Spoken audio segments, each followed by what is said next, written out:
प्रभात शिव भोलेनाथ का बड़ा भक्त था। वो दिन रात भोलेनाथ का ही गुणगान करता रहता। जय भोलेनाथ, हे महादेव, मेरे परिवार का ध्यान रखना। प्रभात बड़ा गरीब था।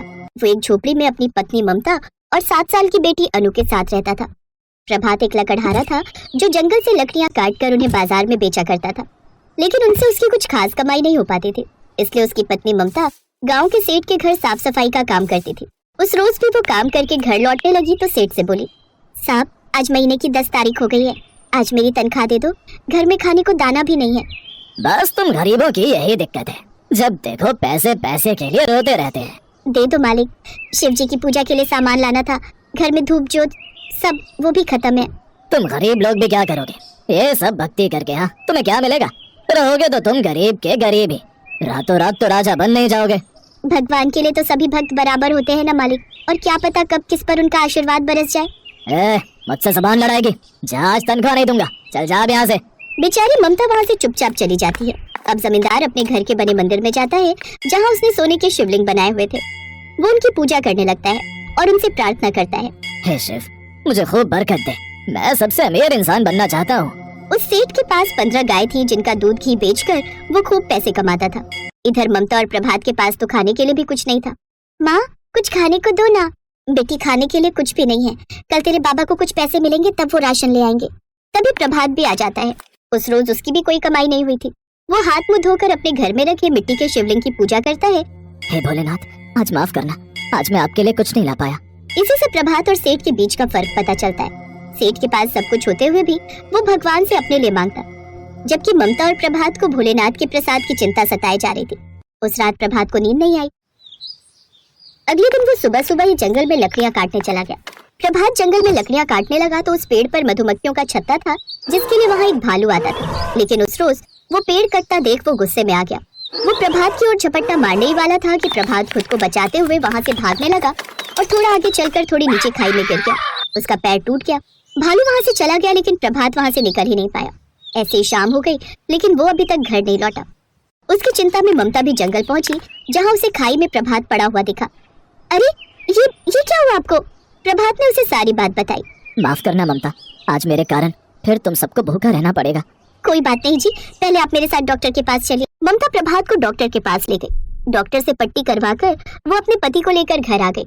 प्रभात के पैर में गहरी चोट थी, इसलिए डॉक्टर ने 2 लाख ऑपरेशन का खर्च बताया था, लेकिन इतने पैसे न होने के कारण वो उसे लेकर घर आ गई।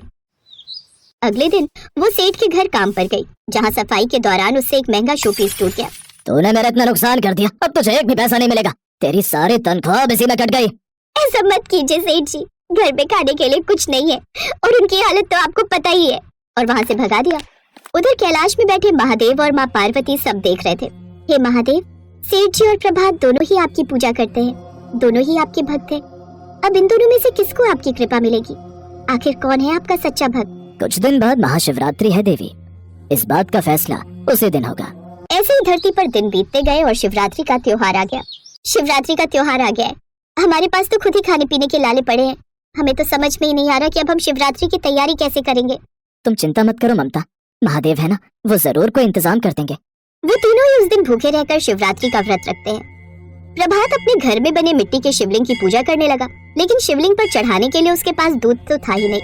ममता, तुम जाकर महाजन से 1 गिलास दूध ले आओ। जी ठीक है। ममता महाजन से दूध लेने चली गई और कुछ देर बाद 1 गिलास दूध लेकर घर लौटी। उधर सेठ ने शिवरात्रि की बड़ी तैयारी कर रखी थी। उसने पूरे मंदिर को और घर को अच्छे से सजाया था। साथ ही सोने के शिवलिंग पर बाल्टी भर दूध और साथ में कई तरह के पकवान रखे थे। तभी उसके घर के बाहर एक साधु आया। कुछ खाने को दे दो, मैं कई दिनों का भूखा हूँ। ओफो, कहाँ से चले आते मांगने के लिए? चलो भागो यहाँ से, मैंने कोई लंगर नहीं लगा रखा। इसके बाद वो साधु वहाँ से प्रभात के घर गया। कुछ खाने को दे दो। लेकिन बाबा, हमारे घर तो वैसे ही कुछ खाने को नहीं है, बड़ी मुश्किल से 1 गिलास दूध लाए हैं भोलेनाथ को चढ़ाने के लिए। अच्छा, लेकिन कोई बात नहीं, आप इसे पी लीजिए। साधु महाराज ने वो दूध पिया और वहाँ से चला गया। चलो शुक्र है, भला किसी का तो पेट भरा। लेकिन अब शिवलिंग पर दूध कैसे चढ़ाऊं? शिव जी नाराज हो गए तो? उधर सेठ की एक भी गाय ने आज दूध नहीं दिया और वो सभी के सभी रस्सी छुड़ाकर गौशाला से भाग गए। उनके पीछे पीछे सेठ भी भागने लगा और भागकर वो सारी गाय प्रभात और ममता के घर के बाहर आ गई। अपनी गाय के पीछे पीछे सेठ भी वहाँ आ गया। ये सब देख वो सभी हैरान थे। तभी वहाँ एक तेज रोशनी प्रकट हुई और महादेव वहाँ प्रकट हो गए। ये देख सभी ने अपने हाथ जोड़ लिए। वो सब बहुत खुश हुए। महादेव, आप यहाँ इस झोपड़ी में? आप मेरे घर चलिए महादेव, मेरा घर महल जैसा है और उसमें मैंने सोने का शिवलिंग भी बनाया हुआ है। मैं तो स्वयं साधु का भेष लेकर तेरे उस महल जैसे घर में गया था कुछ खाने को मांगने, लेकिन तूने मुझे धुतकार कर वहाँ से भगा दिया। लेकिन इस गरीब की झोपड़ी में मुझे खाने को मिला, जिन्होंने खुद पिछले कुछ दिन से कुछ नहीं खाया था। उन्होंने वो दूध का ग्लास मुझे दे दिया। इसलिए प्रभात ही मेरा सच्चा भक्त है, तू नहीं। भक्ति दिल से की जाती है, फिर चाहे वो सोने के शिवलिंग से हो या मिट्टी के। प्रभात ममता, आज के बाद तुम्हारे घर में किसी चीज की कमी नहीं होगी। और सेठ, तूने जैसे गरीबों का हक मारा है, उससे अब तेरे पास कुछ भी नहीं रहेगा। ये कहकर महादेव वहाँ से अंतर्ध्यान हो गए और अब सेठ का सब कुछ छिन गया। उसका घर एक झोपड़ी बन गया, जबकि प्रभात का घर बहुत बड़ा आलीशान घर, जिसमें सभी सुख सुविधा थी, साथ में ढेर सारी धन दौलत। ममता और प्रभात बहुत खुश थे। उन्होंने गांव में शिव जी का बहुत बड़ा मंदिर बनवा दिया और उसमें गरीब लोगों के लिए महीने में 3 बार भंडारे की व्यवस्था भी करने लगे। अब वो हर साल शिवरात्रि पर व्रत रखते और खूब धूमधाम से सब गांव वालों के साथ शिवरात्रि मनाते और बड़ा भंडारा करवाते। चांदनी की अभी अभी शादी हुई थी। उसकी आवाज बहुत सुरीली थी और वो बहुत ही अच्छा गाना गाती थी, लेकिन उसकी नंद शोभा भी बहुत अच्छा गाना गाया करती थी। शादी को 1 ही हफ्ता बीता था। अब मेहमान भी अपने अपने घर जा चुके थे। तभी शोभा अपनी भाभी चांदनी से बोली, भाभी भाभी, मैंने सुना है आप बहुत अच्छा गाना गाती है और मैं भी अच्छा गाना गाती हूँ। चलो ना एक कंपटीशन हो जाए। क्या अभी? हाँ शोभा, तुम्हारी भाभी बहुत अच्छा गाना गाती है। कल रात मुझे गाना गाकर सुना रही थी। चांदनी, गाना गाओ ना। सबके सामने मैं कैसे गाऊं? अरे गाना गाओगी तभी तो तुम्हारे टैलेंट की सभी कद्र करेंगे। और वैसे भी यहाँ माँ बहन और मेरे अलावा है ही कौन। चलो भाभी अब शुरू हो जाओ, आज कंपटीशन हो ही जाए। तूने यूं रंगीले कैसा जादू किया, पिया पिया बोले मत वाला जिया, ओ सपना दिखा के ये क्या किया, ओरे पिया ओ। सच में चांदनी, तुम्हारी आवाज बहुत ही सुरीली है। चल बहन, अब तुम्हारी बारी, तुम गाकर बताओ। आज मैं ऊपर आसमान नीचे, आज मैं आगे जमाना है पीछे, टेल मी ओ खुदा अब मैं क्या करूं।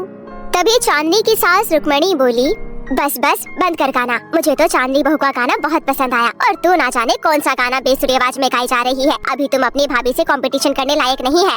आपने सही कहा माँ, चांदनी की आवाज वाकई में बहुत मधुर है। चांदनी के गाने की तारीफ होता देख शोभा को बहुत बुरा लगा और मुंह बनाकर अपने कमरे में चली गई। वो मन ही मन सोचने लगी कि उसकी आवाज उसकी भाभी की तरह सुरीली क्यों नहीं है। फिर कुछ घंटे बीत जाने के बाद शोभा एक प्लेट में लड्डू लेकर अपनी भाभी के कमरे में गई। भाभी, ये लड्डू मैं आपके लिए लेकर आई हूँ, खाकर देखो ना कैसा है। अभी कुछ देर पहले तो गुब्बारे की तरह मुंह बनाकर घूम रही थी, अभी तुझे अपनी भाभी पर बड़ा प्यार आ रहा है। सब ठीक तो है ना? कहीं शोभा तो मेरा गला तो नहीं खराब करना चाहती? अरे नहीं नहीं भाभी, सबकी अपनी अपनी आवाज है और मैं तो मान गई, मैं आपके आगे कुछ भी नहीं हूँ भाभी। वैसे शोभा अंदर ही अंदर जल रही थी, बस वो बाहर से दिखावा कर रही थी कि वो भाभी से कितना प्यार करती है। ऐसे ही समय बीत रहा था।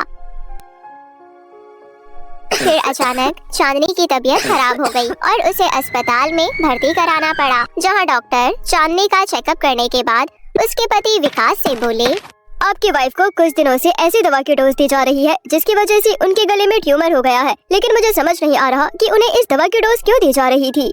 लेकिन डॉक्टर साहब, मेरी वाइफ की तो कोई दवाई चल ही नहीं रही थी, लेकिन अभी समस्या ये है कि इसे ठीक कैसे किया जाए। आप कुछ कीजिए डॉक्टर, मैं पैसों का इंतजाम कर लूंगा। उनके गले में जो ट्यूमर है उसका ऑपरेशन करना पड़ेगा, साथ ही दवाइयाँ भी देनी पड़ेगी। चांदनी का ऑपरेशन तो हो गया, लेकिन ऑपरेशन हो जाने के बाद चांदनी की तबीयत और भी ज्यादा बिगड़ने लगी और उसने दम तोड़ दिया। चांदनी के चले जाने से विकास पूरी तरह टूट गया, लेकिन शोभा बहुत खुश थी। अच्छा हुआ रास्ते का कांटा तो दूर हुआ, जब देखो हर की भाभी की तारीफ किया करता था। धीरे धीरे समय बीता और फिर करीब 6 महीने बाद एक रोज गांव में रहने वाली विमला काकी शहर से लौट रही थी। विमला काकी जंगल के रास्ते घर जा रही थी, तभी उसे पीछे से गाने की आवाज सुनाई देने लगी। राहों में उनसे मुलाकात हो गई, जिससे डरते थे वही बात हो गई। आहा हा हा हा हा। गाने की आवाज सुनकर विमला काकी हैरानी से यहाँ वहाँ देखने लगी। तभी उसके सामने एक चुड़ैल आकर खड़ी हो गई और मधुर आवाज में गाना गाने लगी। ये देख विमला काकी बेहोश हो गई। तभी चुड़ैल ने उसे मार डाला। ये खबर जब रुक्मणी को पता चली तो वो अपने बेटे विकास से बोली, विकास बेटा, विमला काकी को जंगल वाले रास्ते में ना जाने किसने मार डाला, ना जाने उसकी किससे दुश्मनी होगी।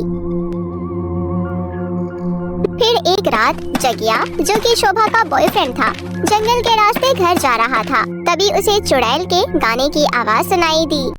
आइए आपका इंतजार था, देर लगी आने में तुमको, फिक्र है फिर भी आए तो आइए आपका इंतजार था। जगिया ने उस वक्त ड्रिंक कर रखा था। उसने देखा एक पेड़ के पास बैठकर चुड़ैल गाना गा रही थी। वो चुड़ैल के नजदीक गया और बोला, तुम्हें देखकर तो लगता है कि तुम एक चुड़ैल हो, या फिर नशे में मुझे खुद की गर्लफ्रेंड शोभा चुड़ैल नजर आ रही है। चल छोड़, तुम जो कोई भी हो, मेरे साथ अंताक्षरी खेलना चाहती है क्या? लड़की बड़ी अनजानी है, सपना है सच है कहानी है। हाँ ये लड़की बिल्कुल ना बदली, ये तो वही दीवानी है। ओहो अच्छा, मुझे हाँ से गाना है। हाल कैसा है जनाब का, क्या ख्याल है आपका, हम तो मचल गए ओ यूं ही फिसल गए आ।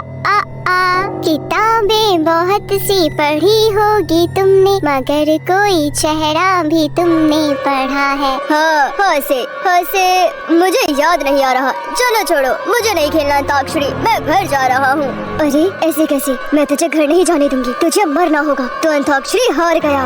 जगिया वहाँ से लड़खड़ाते हुए कदमों से जाने लगा, लेकिन चुड़ैल ने उसे मार डाला। अगली सुबह एक और मौत की खबर आने से गांव वाले परेशान हो गए। जगिया की मौत से जिसको सबसे ज्यादा दुख हुआ था वो थी शोभा। दरअसल शोभा जगिया से प्यार करती थी। इस बात को 5 दिन बीत गए। फिर एक शाम चंपा नाम की एक औरत जंगल से लकड़ियां लेकर जा रही थी। तभी उसे एक गाने की आवाज सुनाई दी। मेरे हाथों में 9 चूड़ियां है, जरा ठहरो सजन मजबूरियां है, मिलन होगा अभी एक रात की दूरियां है। गाने के बोल सुन चंपा बोली, अरे ये मेरा पसंदीदा कौन गाना गा रहा है, वो भी इतना सुरीला, शायद मेरी सहेली शोभा गा रही होगी। चंपा ने ये कहते हुए पीछे मुड़कर देखा तो उसके सामने भयानक दिखने वाली चुड़ैल खड़ी थी। अरे तुम तो चुड़ैल हो? अरे चुड़ैल हूँ तो चुड़ैल ही नजर आऊंगी ना। चल बहुत हुआ, अब तेरी बारी, तुझे भी अब मरना होगा। लेकिन मैंने क्या किया है? क्या बाकी गाँव वालों को तुम ही मार रही हो? हाँ, मैं ही सबको मार रही हूँ। चल मरने से पहले तुम मेरा एक और गाना सुन। पालकी में होके सवार चली रे, मैं तो अपने साजन के द्वार चली रे, कोई रोक सके तो रोक ले, मैं नाचती छम छम छम छम। उसके बाद चुड़ैल ने चंपा को मार डाला और वहाँ से चली गई। लेकिन चंपा की सांसें अभी भी चल रही थी। वो मरने से पहले जमीन पर चुड़ैल लिखकर अपना दम तोड़ देती है। जब ये बात शोभा को पता चली तो उसे बड़ा दुख हुआ। चंपा, मेरी सहेली को किसने मारा? बेचारी कितनी अच्छी थी। क्या पता शोभा बेटी, अगला नंबर फिर तुम्हारा, फिर विकास का हो और फिर बाकी गांव वालों का हो। लगता है वो चुड़ैल हम में से किसी को नहीं छोड़ेगी। लगता है हमें एक बार तांत्रिक बाबा से मिलना चाहिए। रुक्मणी, विकास और गांव के कुछ लोग मिलकर तांत्रिक के पास पहुँचे और सारी बातें बताते हैं। तांत्रिक कुछ देर अपनी आंखें बंद करके बोला, वो चाहती तो कुछ भी नहीं है, लेकिन उसके साथ बहुत गलत हुआ है। वो ये सब जानबूझकर नहीं कर रही। मैं अपनी योग और साधना के बलबूते पर उस चुड़ैल को यहाँ तक खींच लाऊंगा, लेकिन इसके लिए मुझे एक यज्ञ करना होगा। तांत्रिक की सारी बात सुन रुक्मणी बोली, तो तांत्रिक बाबा पता लगाइए कि वो क्या चाहती है और क्यों गाँव के बेकसूर लोगों को मार रही है। गाँव के लोग यज्ञ की पूजा अनुष्ठान के लिए तैयार हो गए और अगले ही दिन तांत्रिक गांव में पूजा अनुष्ठान करना शुरू कर देता है। तभी वहाँ चुड़ैल प्रकट हुई। वो बहुत ही गुस्से में थी। मैं चांदनी हूँ। मेरी ननद शोभा ने लगभग 1 महीने तक मेरे खाने में मुझे ऐसी दवा मिला कर दी जिससे मेरे गले में ट्यूमर हो गया और ऑपरेशन के दौरान मेरी जान चली गई। और शहर से दवाई लाने में मदद शोभा के बॉयफ्रेंड जगिया ने की थी, इसलिए मैंने उसे मार डाला और शोभा की सहेली चंपा को भी। शोभा रोते हुए चुड़ैल से माफी मांगती है। वहीं विकास अपनी पत्नी चांदनी को चुड़ैल रूप में देख रोते हुए बोला, प्लीज चांदनी, तुम्हारे चले जाने का मुझे बहुत दुख है, लेकिन तुम और जाने मत लो। इन सब के बदले मेरी जान ले लो। मैं भी तुम्हारे पास आना चाहता हूँ। अपने पति की ऐसी बात सुनकर चुड़ैल चांदनी की आंखें भर आई और फिर वो यज्ञ की अग्नि में जलकर भस्म होने लगी और उसे मुक्ति मिल गई।